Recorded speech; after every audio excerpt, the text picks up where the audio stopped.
स्वागत है आपका और आपके साथ मैं हूं आर्यस अवस्थी। यमन में मौत की सजा का सामना कर रही भारतीय नर्स निमिषा प्रिया को फिलहाल के लिए थोड़ी राहत जरूर मिली है। निमिषा प्रिया को 16 जुलाई को फांसी होनी थी, लेकिन उसे कुछ समय के लिए टाल दिया गया है। इस बीच भारतीय नर्स की जिंदगी का फैसला दो शब्दों के बीच तैर रहा है, दिया और किसास। इन दो शब्दों के जरिए ही फैसला होगा। निमिषा प्रिया को पूर्व बिजनेस पार्टनर और यमन के नागरिक तलाल अबू मेहदी के हत्या के जुर्म में सजाए मौत सुनाई गई है।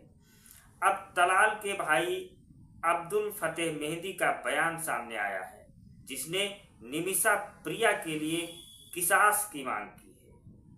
इसके बाद से इस शब्द की चर्चा बहुत तेज हो गई है और भारत में इस शब्द को लोग सर्च कर रहे हैं और इसका मतलब जानना चाह रहे हैं। तलाल के भाई ने उन खबरों पर भी नाराजगी व्यक्त की है जिनमें कहा गया है कि परिवार ब्लड मनी के बदले फांसी की सजा को माफ करना चाहता है, क्षमा करना चाहता है।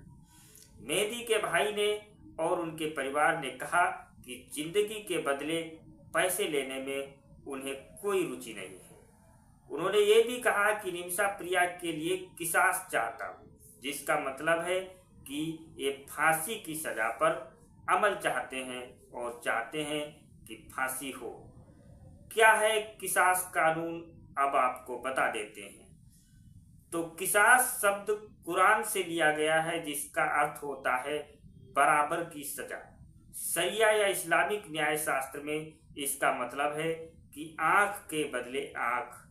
ये किसी भी अपराध के मामले में दोषी को पीड़ित के बराबर दंड देने का समर्थन करता है, मतलब हत्या के बदले मौत की सजा। मेहदी का परिवार इसी बात पर पूरी तरह से जोर दे रहा है।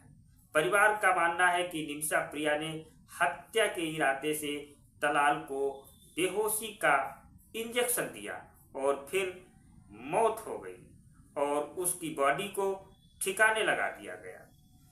तो दिया कानून क्या है, अब आपको इसका मतलब भी बताते हैं। दिया एक इस्लामिक कानून है जिसके तहत निमिषा को राहत मिल सकती थी, लेकिन ऐसा होता हुआ भी दिखाई नहीं दे रहा है। अरबी में दिया कहा जाता है। इसका एक प्रचलित नाम ब्लड मनी है, जिसका मतलब है कि पैसे के बदले में माफी देना। ये समांतर तब दिया जाता है जब ऐसा आदेश हो कि हत्या गलती से की गई और इसके लिए फैसला करने की पूरी आज़ादी पीड़ित परिवार के पास होती है। समझौता सहमति पर हो सकता है, लेकिन तलाल के परिवार ने स्पष्ट कर दिया है कि उनको पैसे नहीं बल्कि मौत के बदले फांसी की सजा चाहिए। और निमिषा प्रिया के अधिवक्ताओं का कहना है कि तलाल उनका उत्पीड़न कर रहा था, उनका पासपोर्ट भी कब्जे में कर लिया था। साल 2017 में निमिषा ने अपना पासपोर्ट वापस लेने के लिए मेहदी को बेहोशी का इंजेक्शन लगाया, लेकिन ओवरडोज की वजह से उसकी मृत्यु हो गई। ऐसी दशा में परिवार को निमिषा के लिए नरमी दिखानी चाहिए। तलाल के भाई और परिवार का कहना है कि निमिषा ने उनके भाई की हत्या पूरी प्लानिंग से की थी और उन्होंने कहा कि वो दिया के तहत कोई समझौता नहीं चाहते। निमिषा के लिए किसास के तहत फांसी की सजा होनी चाहिए और उन्हें फांसी की सजा दी जानी चाहिए। इस खबर पर आप क्या सोचते हैं, आपकी क्या राय है, हमें कमेंट में जरूर बताएं।